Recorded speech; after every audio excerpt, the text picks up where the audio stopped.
சங்கீதம் 6. நெகினோத் என்னும் வாத்தியத்தில் செமினீத் என்னும் ராகத்தால் வாசிக்க ராகத் தலைவனுக்கு ஒப்புவிக்கப்பட்ட தாவீதின் சங்கீதம். கர்த்தாவே, உம்முடைய கோபத்திலே என்னை கடிந்து கொள்ளாதேயும், உம்முடைய உக்கிரத்திலே என்னை தண்டியாதேயும். என்மேல் இரக்கமாயிரும். கர்த்தாவே, நான் பலனற்று போனேன். என்னை குணமாக்கும் கர்த்தாவே, என் எலும்புகள் நடுங்குகிறது. என் ஆத்துமா மிகவும் வியாகுலப்படுகிறது. கர்த்தாவே, எதுவரைக்கும் இறங்காதிருப்பீர்? திரும்பும் கர்த்தாவே, என் ஆத்துமாவை விடுவியும்.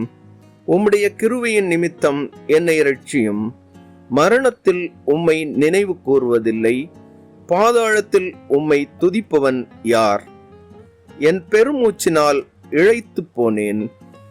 முழுவதும் என் கண்ணீரால் என் படுக்கையை மிகவும் ஈரமாக்கி என் கட்டிலை நனைக்கிறேன்.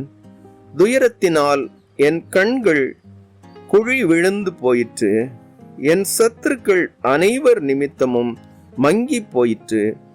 அக்கிரமக்காரரே, நீங்கள் எல்லாரும் என்னை விட்டு அகன்று போங்கள். கர்த்தர் என் அழுகையின் சத்தத்தை கேட்டார்.